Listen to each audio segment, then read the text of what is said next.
Depois de ter perdido o braço enquanto tentava impedir que o pai o abandonasse pela segunda vez, o Finn se encontrava bastante frustrado, confuso e magoado com tudo que tinha acontecido. Ele não sabia muito bem como lidar com essas emoções que estava sentindo e o que fazer com elas. A adaptação com o braço doce que foi desenvolvido pela Jujuba estava sendo, no mínimo, impossível. E depois de um pequeno acidente na cozinha que resultou no novo braço explodindo pelos ares, o Finn acaba sendo tomado inteiramente por um único sentimento: o ódio pelo pai, por ele ser o culpado dessa dor. Quando Jake vai até ali para conversar com o irmão, se demonstra bastante compreensivo, dizendo que ele tinha passado por umas coisas pesado ultimamente e era normal levar um tempo para superar. Era preciso parar de deixar os outros tirarem o foco dele, para assim poder ir no seu próprio ritmo, escutando o que o seu coração de melão tinha a dizer. E esse conselho do Jake até que faz bastante sentido. Quando a gente tá passando por algo muito difícil, às vezes é preciso de um tempo sozinho consigo mesmo, para chegar na raiz desses problemas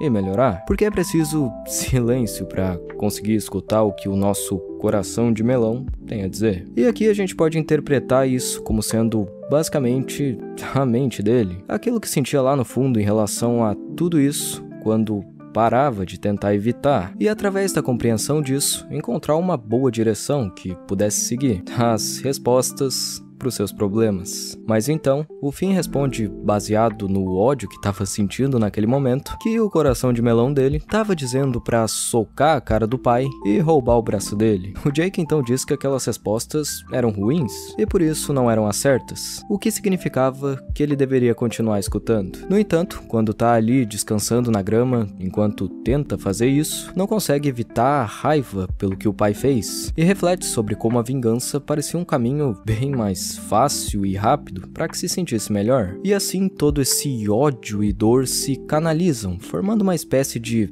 braço fantasma poderoso, algo que simbolizava como naquele momento o Finn escolheu preencher esse pedaço de si que se perdeu, esse vazio que sentia, com esses sentimentos negativos. O braço fantasma começa então a construir uma pequena torre de pedrinhas, um sinal que o Finn interpreta como sendo do seu coração de melão, e por isso começa a construir uma torre imensa de vingança que o levaria até o pai. Em nenhum momento ele se questiona sobre como tudo aquilo era maluco e incerto pra caramba. Ele só assume que o portal que o pai entrou levava pro espaço, e por isso precisava construir uma torre gigante que chegasse até lá também. Só que nada disso importava, porque ele estava cego. Precisava de respostas agora. Precisava de uma direção agora, mesmo que obviamente fosse a direção errada. A torre era uma representação dessa vontade de se vingar, e conforme ela ia ficando cada vez maior, o mundo do Finn ia se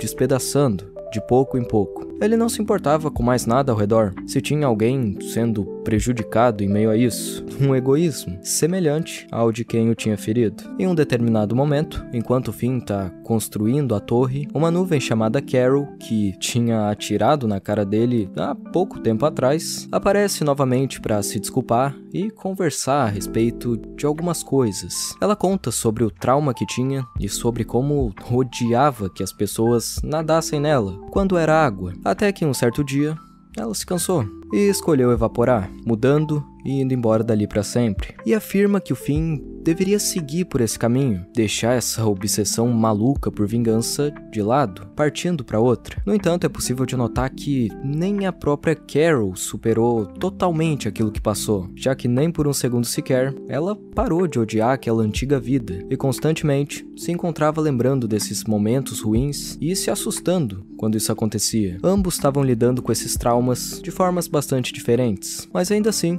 pareciam machucados da exata mesma maneira. Pareciam sentir um ódio muito semelhante. Isso mostrava como talvez a resposta certa não seja ficar obcecado com a ideia de vingança ou buscar fugir disso e evitar a todo custo, mas sim encarar aquilo que aconteceu e buscar lidar com esses sentimentos negativos, essa dor, essa raiva que ficou, de maneira honesta. Depois de seguir subindo por um tempo, o Finn chega em um ponto onde não dava mais para continuar. Tudo o que o mantinha seguindo em frente era esse ressentimento que sentia, mas o fato é que aquilo não estava mais prejudicando somente o mundo ao redor, e sim o próprio fim. Quanto mais ele alimentava isso, maior era a queda que o aguardava e menor era a possibilidade de pensar com clareza. Depois de desmaiar, ele acorda no que parecia ser uma nave estranha e acaba se deparando com o pai bem ali na frente dele. Finalmente, o momento tão aguardado de vingança tinha chegado. Após dar uma surra no suposto pai, ele se dá conta de que arrancar o braço dele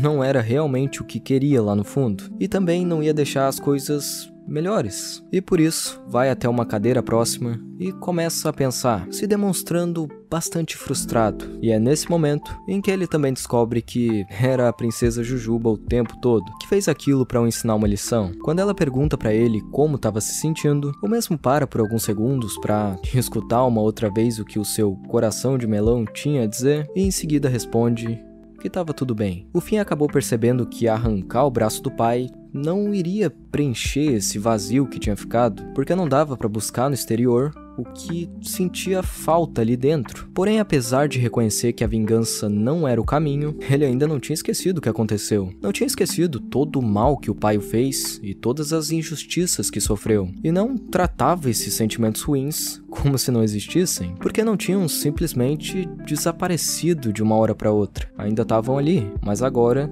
sob controle, já não eram maiores do que ele. Algo que é muito bem representado pelo braço fantasma ter sumido depois que ele entendeu isso, mas ainda ter deixado uma sombra que não foi embora. Ia levar um tempo para ele conseguir ficar de pé e se sentir completo de novo. Talvez até nunca mais se sentisse do mesmo jeito que antes. Tudo é um processo muito difícil. Encarar essas dores é muito difícil. Perdoar é difícil pra caramba. Mas agora, o Finn estava indo em uma direção melhor do que antes. Algo que eu acho bem interessante de comentar aqui é que em algumas vezes Hora de Aventura já fez referência a cartas de tarô, como por exemplo, quando a Charlie lê o futuro dela, ou então com os nomes dos vampiros do Arco Estacas serem literalmente baseados nas cartas.